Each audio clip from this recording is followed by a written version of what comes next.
उस्ताद चौधरी अपने इलाके का माना हुआ आदमी था, किंतु उनमें एक ही खराबी थी, वह यह कि उसे दूसरों को उल्लू बनाने में बड़ा मजा आता था।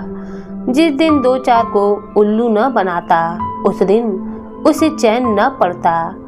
एक दिन उस्ताद ने सोचा क्यों न शहर वालों को उल्लू बनाया जाए। सोचकर उसने शहर जाने का इरादा किया। चलने की तैयारियां जब कर ली तो देखा जेब में पैसा ही नहीं है। अब क्या किया जाए? वह चौधराइन से बोला, क्यों जी, घर में कोई चीज है?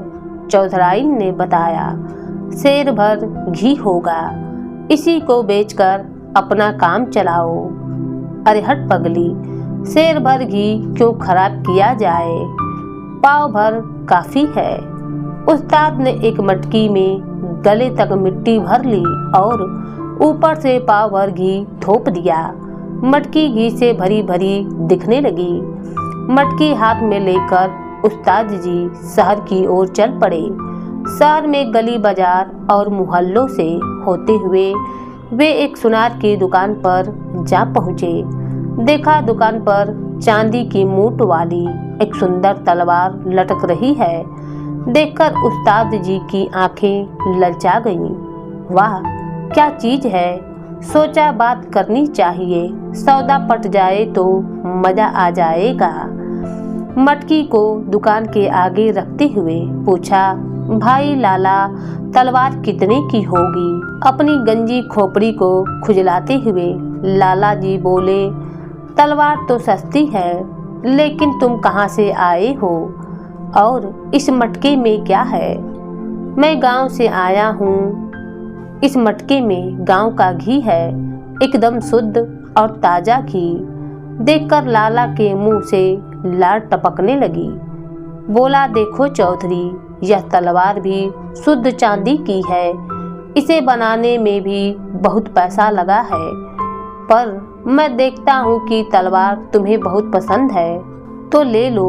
तुम्हारे इस घी के बदले मैं अपनी तलवार तुम्हें देता हूँ। चौधरी को उम्मीद न थी कि सौदा इतना सस्ता और जल्दी पट जाएगा। उसने तलवार को म्यान से निकाला और खूब अच्छी तरह देखभाल कर फिर म्यान में खोच दी। इस सौदे के कारण दोनों की जान पहचान भी हो गई। लौटते हुए लाला जी बोले, चौधरी, अगली बार आओ तो जितना हो सके उतना घी साथ लेते आना। बदले में मैं अपनी पसंद की कोई दूसरी चीज लेते जाना। अगली बार तुम्हारी चौधराइन के लिए ऐसी अंगूठी बना दूंगा कि जिंदगी भर तुम्हारी गुलाम बनके रहेंगी। अच्छा, कहकर चौधरी चल दिया। उसे डर था कहीं उसके रहते ही भांडा फूट न जाए। वह फुर्ती से निकल गया। वापस लौटते हुए जब वह जंगल में पहुंचा तो सोचा क्यों न तलवार की परीक्षा की जाए। उसने तलवार को म्यान से निकाला और जोर से एक पेड़ के तने पर दे मारी। पेड़ पर लगते ही तलवार मिट्टी बनकर जमीन पर बिखर गई। देखकर चौधरी का मन खराब हो गया। वह बोला, वाह लाला, तू तो मेरा भी बाप निकला। उधर लाला जब घर पहुंचा तो घरवाली को अपनी समझदारी की बातें बताकर, लेकिन जब मालूम पड़ा कि मटके में मिट्टी भरी पड़ी है तो मन ही मन उसकी अक्ल की दात भी देने लगा। कई दिन बीत गए। एक दिन चौधरी ने सोचा कि लाला के पास चलना चाहिए। उसने अपनी लाठी चादर उठा ली और शहर जा पहुंचा। लाला जी अपनी दुकान पर जमे हुए थे। चौधरी को देखते ही उठकर स्वागत किया। पूछा, कहो उस्ताद जी, तलवार कैसी रही? चौधरी ने उत्तर दिया, उस्ताद, चीज तो लाजवाब थी, बहुत उम्दा चीज रखते हो, लेकिन घी में भी खूब स्वाद आया होगा। लाला जी को हंसी आते आते रुक गई। बोले, गांव के शुद्ध घी में स्वाद न आए तो लोग क्यों गांव से घी मंगवाए। लाला जी ने चौधरी को प्रेम से अपने पास बिठा लिया। उठकर चीलम भर ली और बोले, उस्ताद जी अब तो 2-4 दिन यहीं रहो। चौधरी ने बात मान ली। शाम को खूब चकाचक भोजन बना। खाने के लिए दोनों अलग अलग आसनों पर बैठ गए। 2 थाल सामने आई। लाला जी ने सोने के थाल में खाना लगाकर चौधरी के आगे रख दिया और स्वयं चांदी का थाल ले लिया। सोने का थाल देखते ही चौधरी खाना पीना भूल गया। सोचने लगा किस तरह थाल को उड़ाया जाए। खाना खत्म हुआ तो आंगन में दोनों की खाटें बराबर लगा दी गईं। अपनी अपनी खाटों पर बैठकर दोनों चीलम पीने लगे। थोड़ी देर बाद लाला जी को नींद आ गई। जब वे खर्राटे भरने लगे तो चौधरी थाल निकालकर उसे एक कीचड़ वाले तालाब में दबा आया। अब वह बेफिक्र होकर सो गया। सुबह लाला जी की आंखें खुली, देखा थाल गायब है। वे सोचे जालिम ने कमाल कर लिया, रातों रात काम बना लिया। चौधरी के जूतों पर तालाब का कीचड़ लगा देखकर समझते देर ना लगी कि थाल तालाब के कीचड़ में दबाया गया है। चौधरी जब तक नींद में पड़ा रहा, लाला जी कीचड़ में दबे थाल को निकाल लाए। सुबह आंख खुलने पर चौधरी ने वापस लौटने की जल्दबाजी दिखाई। बोला, मुझे आज जल्दी ही चले जाना चाहिए था, लेकिन आंख नहीं खुली थी। अभी मुझे निकलना होगा, बहुत देर हो गई।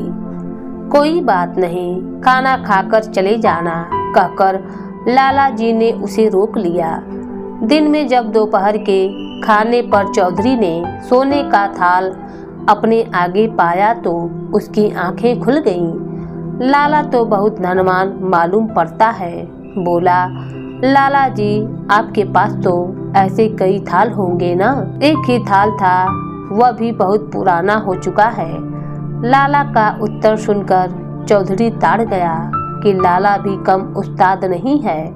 वह रातों रात थाल तालाब से निकाल लाया है। उसके चेहरे पर थाल के निकल जाने का दुख था, लेकिन अपना दुख उसने जाहिर न होने दिया। खाना खाने के बाद दोनों ने प्रेम से हुक्का पिया। अब वे एक दूसरे को अच्छी तरह से जान गए थे। थोड़ी देर बाद लाला जी चौधरी से बोले, उस्ताद भलाई इसी में है कि हम आपस में मिलकर काम करें। कहीं परदेश चले जाएंगे तो कुछ काम ही कर लेंगे। तुम्हारी और हमारी अक्ल भी एक जैसी है, इसलिए हम बड़े बड़े काम आसानी से कर सकते हैं। सोच विचार कर चौधरी बोला, मंजूर है। हम लोग कहीं दूर देश चले जाएंगे जहां कोई हमें नहीं जानता हो। बात पक्की हो गई और अगले ही दिन दोनों परदेश के लिए निकल पड़े। चौथे दिन वे एक नवाब की रियासत में जा पहुँचे। मालूम हुआ कि रियासत के नवाब की 10 दिन पहले ही मृत्यु हो चुकी है और सारे शहर में मातम छाया हुआ है। दोनों मित्रों ने इस वातावरण से फायदा उठाने की सोची। नवाब के संबंध में पूरी जानकारी लेने के बाद उन्होंने भेष बदल लिया। लाला जी भारी भरकम शरीर के थे। साहूकार की वेशभूषा पहनकर वे साहूकार बन गए और चौधरी कान में पेंसिल खोसकर उनका मुनीब बन गया। कागजों का एक बंडल लाल बस्ते में लपेटकर वह सेठ जी के साथ दरबार में जा पहुंचा। आज नवाब का मृत्यु भोज दिया जा रहा था। दरबार में मुल्ला मौलवी और दूसरे कई लोग इकट्ठे हुए थे। साहूकार को दरबार में आया देख सभी ने उनकी आवभगत की। कुछ देर शांति से बैठने के बाद मुनीब ने बड़े मौलवी से पूछा, नवाब साहब कहीं बाहर गए हैं क्या? मुनीब की बात सुनकर मौलवी उदास होकर बोला, मुनीब जी, नवाब साहब तो खुदा को प्यारे हो गए। आज उनका मृत्यु भोज दिया जा रहा है। मौलवी की बात सुनकर उन दोनों ने ऐसी सूरत बना ली मानो उनका कुछ छीन लिया गया हो। साहूकार तो बेहोश होते ही रह गया। उसकी यह दशा देखकर दरबार में खलबली मच गई। रोना धोना शुरू हो गया। तभी नवाब का बड़ा लड़का वहां आ पहुंचा। मुनीब ने बताया कि 10 वर्ष पहले नवाब साहब ने सेठ जी से 10,000 रुपए लिए थे। दोस्ती के नाते लिखा पढ़ी कुछ भी नहीं की हुई थी, इसलिए सेठ जी बेहोश हो गए हैं। सुनकर दरबारियों को आश्चर्य हुआ। ठंडा पानी मंगवाकर सेठ जी के सिर पर डाल दिया गया। उन्हें होश में लाने की कोशिश की गई। होश में आकर सेठ ने एक बार आंखें खोली और जोर से चिल्लाए, नवाब साहब, मेरे 10,000 रुपए, हाय 10,000 रुपए, यहाँ नहीं तो जन्नत में आकर तुमसे ले ही लूंगा। कहकर वे फिर बेहोश हो गए। देखकर मौलवियों ने सोचा यह बनिए की जात है, कहीं पैसे के पीछे जान न दे दे तो आफत खड़ी हो जाएगी। नवाब साहब का लड़का भी घबराया, बोला, खुदा के लिए सेठ की जान बचाओ, मौत का दाग हमारे माथे पर न लग जाए, मैं अभी सारी रकम चुका देता हूँ। सेठ को होश में लाया गया। पूछा, सेठ जी, आपके पास कोई सबूत है कि मेरे वालिद ने आपसे 10,000 रुपए लिए थे? लड़के की बात सुनकर सेठ बोला, सबूत तो कोई नहीं है, किंतु यदि मैं सच्चा हूँ तो नवाब साहब की कब्र पर चलो, नवाब साहब खुद बोलेंगे कि रुपए लिए हैं या नहीं। सबने सेठ की बात मान ली। तय हुआ कि आज रात को ही कब्र पर चला जाएगा। वहां से चले जाने पर सेठ और मुनीब दोनों ने मशवरा किया। सेठ बोला, चौधरी, अंधेरा होने के पहले ही तुम कब्र में घुस बैठो, डरना मत। नवाब का लड़का जब नवाब से पूछे तब ठीक ठीक जवाब देना।